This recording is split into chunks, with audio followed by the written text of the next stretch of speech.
I need to get more shredded. I have a little bit of pressure in my hips, a little bit of pressure in my back.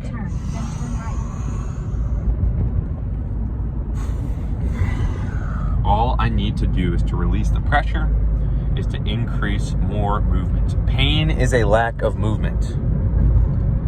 And life is movement. At the light, use the left lane to make a U-turn at West Street. Healthy people, how would you describe a healthy person? They have high energy, they're excited, they're happy. How would you describe an unhealthy person? They're slow, weak, sick, diseased, disgusting. If all you do all day is run around outside and get fucking shredded, do you honestly think that you're not gonna be healthy? Like, do you ever see Olympic shredded athletes getting tumors taken out of them, getting cancer? No. It's always the fat, obese lards who sit around all day eating food, allowing that poison and mucus to build up inside of them, and never will they exercise. Never will they exercise or stop eating food for a few minutes to let that body actually decompose all that bullshit. It's a very simple formula. It's kind of funny though, because I have a huge insecurity about being fat because I was fat as a kid and now I'm like pretty shredded. So all I do is like, insult fat people all day. But regardless of my insecurities or not, the people watching this video are gonna have certain strengths, certain weaknesses. So think about it this way.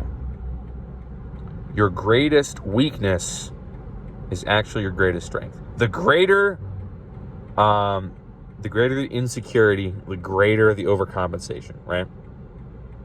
It's never like the really cool, awesome, popular, fucking powerful guy who goes on to become extremely motivated to go build like a software engineering, like nerd technology business, right?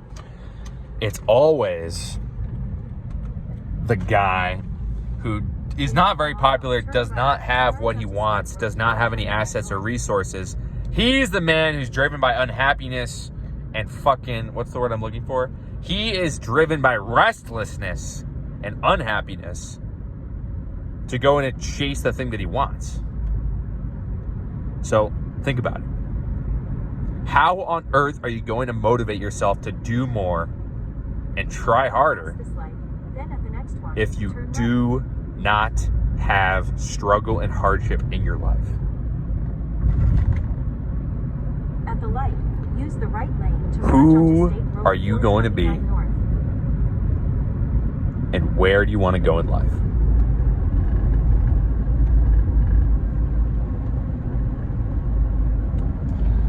If you do not have that answer, it means you've been living too easily. At the light, use the left lane to turn left. Isn't it funny how the people who are aimless, who have no soul, who have no direction in life, the people who have no direction in life, the people who have no mission, no fucking identity, why is it always the lost people who are always chasing pleasure and happiness and emotions? Do you know what's ironic? The most unhappy, sad people I've ever met are always the people chasing pleasure, chasing happiness. And it's always the people chasing victory, chasing power, chasing a result, that are going to be willing to sacrifice feelings and sacrifice emotions in order to achieve the end result. Your feelings are motivators for action. They're not designed to keep you happy. Your feelings are not designed to keep your belly full and your mind happy all day. It's designed to keep you alive. So the hard part is every single human from the beginning of time was designed to trust their instincts. You're designed to follow your instincts. If you get scared, there's probably a tiger trying to fucking eat you. If you're eating food and it tastes good, it's like, okay, if that food's probably good for you, eat more of it. The problem comes, modern society is filled with fucking goy slop, man-made research chemicals that we're consuming all day. Fucking seed oils, food coloring, all that bullshit. So your instincts are leading you into a disaster. You're literally worshiping Satan. The devil can only offer you choices from your conscious decisions. The devil can only offer you a choice. That's why they call it the devil's lettuce. Marijuana, the devil's lettuce, because it makes you succumb to your lower thoughts, your lower emotions, your weak, just more shallow thoughts, you know? if all I can think about is instant gratification, just like slow in my immediate current environment, that's not very long-term thinking. I don't know very many billionaires who are busy smoking weed and rewarding themselves all the time, unless they're like literally don't have to work anymore. Successful people who have a lot of assets and power and wealth and all that stuff. Powerful people who have control. What's the common denominator? All of them disregard current instant gratification for the long-term results of what they're trying to achieve. So why do you think you're so special to where you think you can have it all, you can feel good every second of every day? Don't think you can just trust your emotions and act how you feel. You're not that special. The only thing you're guaranteed in this universe is that your human life eventually is going to come to an end. Death is the gift that God gives us, that gives our mortal life meaning. If your life never ended, it would not have any meaning. If your life was already destined out in front of you, you would not have to try and it would not be meaningful. The reason why you have to struggle to get it, the reason why you start with nothing and you're guaranteed only death, is because everything else you achieve in life becomes a bonus. So when I wake up and I tell myself, today I'm going to knock on some fucking doors, sell some solar panels, talk into my phone and make some videos. If I go through the whole day and I do exactly what I said I was going to do, how am I going to feel worse? Serious. So literally, if you do not have absolutely everything you've ever desired in your life, everything, Stay for left 2 lanes. why are you going to reward yourself? Why would you reward yourself if you don't have what you want? It's like when you eat food, literally your eyes glaze over like this, you become more full, you can't really think too much. Why would you want to slow yourself down and make your mind more empty? Unless you are a coward and you do not believe your current identity has the power and strength to compete and win that battle. And that is cowardice, which is a fallacy. The only thing that is real is what you're aware of. If I'm sitting inside my room scrolling on TikTok all day, what is real is what I'm looking at. Your eyeballs are your attention. When have you focused on something without looking at it? Do you think maybe there's a reason why every single notification on your phone has a bright little red dot next to it for the notifications? Any reason why when your phone vibrates, you literally have an instant visceral fear response and you can't think straight until you check your phone? How do you expect to follow your word and actually fucking do something you set your mind to if your heart isn't in it? How are you going to go through life without any certainty? How are you going to go through life resisting your urges, resisting your instincts? Don't you think it's a lot easier to go through life fucking waking up, looking at the task list that's in front of your eyeballs, and then just naturally follow the task list? You just keep repeating those actions because it fucking feels good.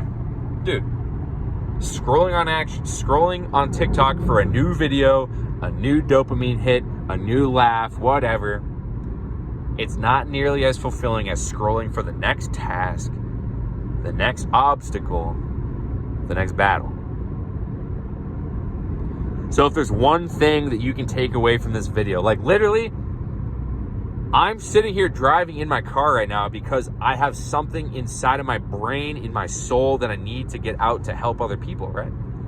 So if there's one thing you can take from this video, if you never see me again, if you don't subscribe, it's that you have the choice to respond to whatever environment you have. You pretty much choose where you put your body. If I'm living with a bunch of shredded athletes and all we do is work out and drink coffee and smoke tobacco and fucking make money and get shredded all day, don't you think I would eventually end up like those people?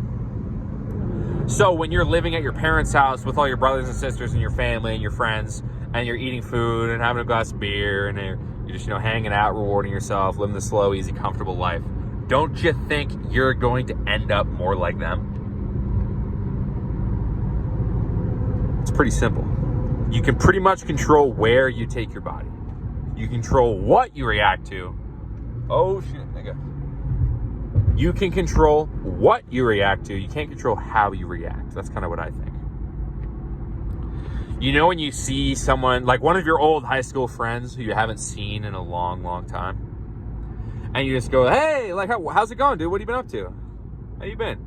And then there's that split second pause where you both just like are thinking about all the struggles and everything you've actually been through, and then you're just like, yeah, I've been good. You know, trying my best in the trenches, you know. And that predetermined response, it's already there based on how you feel in that moment and your past experiences. Your brain and the image you have in your mind, it's going to generate a response from your body. And I don't mean like you have no control. I mean, if I'm 6 feet tall, 200 pounds of muscle mass, just worked out that day, bunch of coffee, bunch of exercise. When I go up and I talk to someone and they're like, oh, hey, how you been? I'm like, oh, good. I was just doing this stuff all day. That response is unconscious. You're not really aware of it. You're just reacting out of pure instinct, and your brain is just going to spit out whatever it's been repeating the last couple of days. So if I'm literally scrolling on TikTok every second of every day, just scrolling, repeating every single fucking day, and someone asks me, yo, Liam, how you been? What do you think I'm going to fucking say? I'm going to sit there and think for a second, oh, I've been scrolling on TikTok all day. That's the first thing my mind pictured. That's not good. I'll be like, oh, you know, I've been good, you know, figuring things out. It's fucking retarded. So all you really can do is change your physical state of being so you respond differently. Why do you think all I say is get more shredded? Because if you were bigger, if you were stronger, if you were more shredded, you would respond differently. Like literally, the amount of blood and muscle mass in your body is going to dictate how much you move when you laugh or when you respond or when you walk. So when someone walks up to me and says, yo, Liam, and I don't know who they are, and I turn around to look at them, am I going to like look around really quickly in fear? Like, oh shit, who is that? Or am I going to turn around really slow and be, okay, what's going on? Like, who is this fucking guy? Like, another bad little fight, like, who is this, you know? So I'm kind of getting a little antsy here. But your feelings are essentially motivators for survival, and your instincts are always going to overcomplicate your fucking actions. You're always going to act how you feel. You're always going to trust your instincts. You're always going to react to your current environment. So think about it this way. What if you woke up every single day and the first thing you did when you woke up is you did 100 push-ups and drank a coffee and then immediately started speaking into your phone to program your mind for success?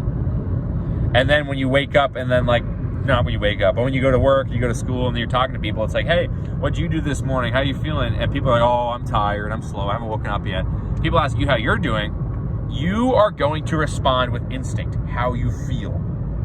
And if you feel like a fucking Greek god, that is how you're gonna act. So get more shredded.